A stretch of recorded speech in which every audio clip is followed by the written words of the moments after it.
अब वहीं पर सबसे बड़ी खबर पाकिस्तान से आ रही है। पाकिस्तान ने भयंकर एयर स्ट्राइक करके अफगानिस्तान के काबुल में हंगामा मचा दिया है। पाकिस्तान ने अफगानिस्तान के काबुल में एक अस्पताल पर भयंकर हमला किया, जहां पर 400 लोगों की खौफनाक तरीके से मौत हो गई है। पाकिस्तान के इस कायराना हरकत की वजह से अफगानिस्तान ने बड़े पैमाने पर चेतावनी दी है कि पाकिस्तान अब सावधान हो जाए, कि पाकिस्तान को अब वह मंजर देखना पड़ेगा जिसका उसे अंदाजा भी नहीं होगा। जिस तरह से हमारे मासूम लोगों को अस्पताल पे हमला करके तुमने कायराना तरीके से मारा है, इसको हम नहीं भूलने वाले हैं। अब एक युद्ध इधर भी छिड़ गया है।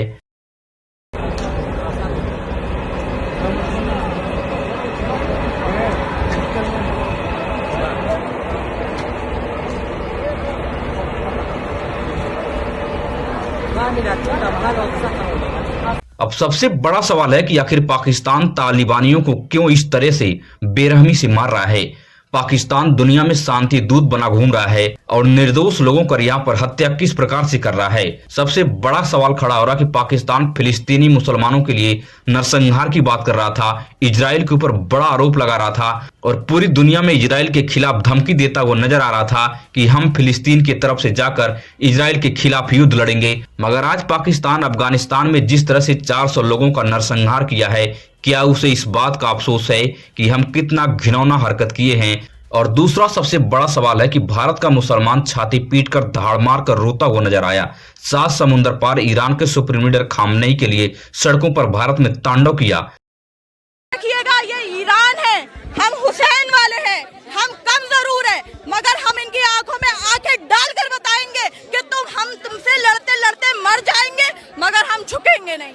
आज खामनेई ने ये बता दिया कि हम सरेंडर वाले लोग नहीं हैं। मगर याद रखिए, मैं शिया हूँ, मुझे मारो, मैं विलायत अली हूँ, मुझे मारो, मैं शिया हूँ, मैं शिया हूँ।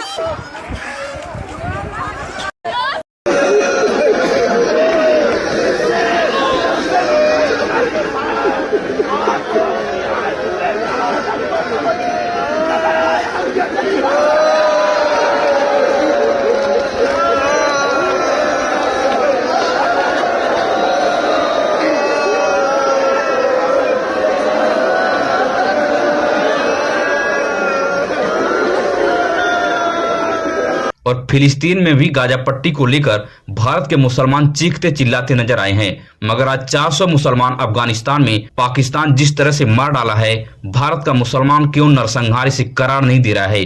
क्या इसका दोगलापन नहीं है? अब आपको कुछ बात पर गौर करने की जरूरत है। भारत का मुसलमान वहां चिल्लाता है जहां मुस्लिम देश पर कोई दूसरे धर्म का देश हमला करके वहां पर अत्याचार करता है, जैसे इजराइल और अमेरिका यहूदी और ईसाई देश हैं। मगर ईरान एक मुस्लिम कंट्री है, वहां पर ये दोनों मिलकर हमला कर रहे हैं, वहां पर अत्याचार कर रहे हैं, जिसे लेकर भारत का मुसलमान दहाड़े मार मार कर भारत में रो रहा है, तांडव कर रहा था। आप इन वीडियो को देखिए, आपको साफ साफ सब नजर आ रहा है।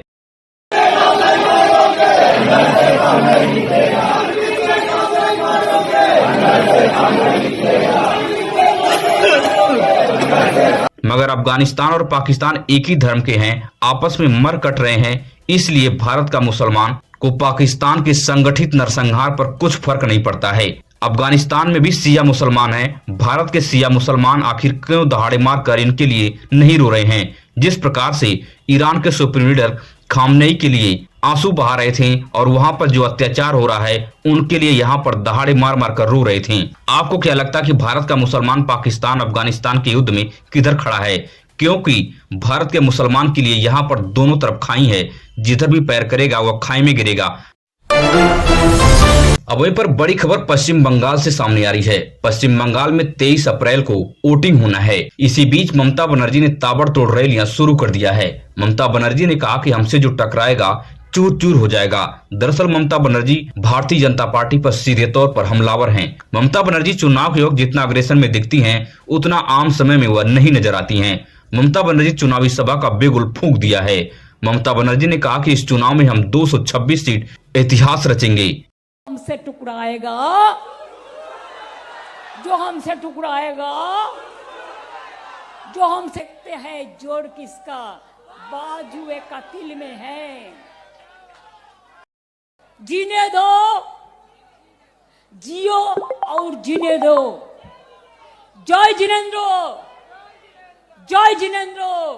अगर ममता बनर्जी इस चुनाव में प्रचंड जीत हासिल करती हैं, तो यह किसी अजूबे से कम नहीं होगा। जिस प्रकार से भारतीय जनता पार्टी पश्चिम बंगाल में घुसपैठ या मुसलमान और कई मुद्दे को लेकर आक्रामक है, अगर उस मुद्दे को दरकिनार करके अगर ममता बनर्जी बहुमत हासिल कर लेती हैं और 2026 की ममता बनर्जी की अब बहुत बड़ी जीत होगी। भारतीय जनता पार्टी भी लगातार अपना दमखम दिखा रही है। प्रधानमंत्री मोदी ने कहा कि भारतीय जनता पार्टी इस चुनाव में ममता बनर्जी को उखाड़ फेंकेगी। परेड ग्राउंड का ऐतिहासिक मैदान और बांग्ला मानुष का ये ऐतिहासिक जनसैलाब, बंगाल के मन में क्या चल रहा है, अगर किसी को देखना है तो जरा ये तस्वीर देख ले। ये अद्भुत दृश्य है।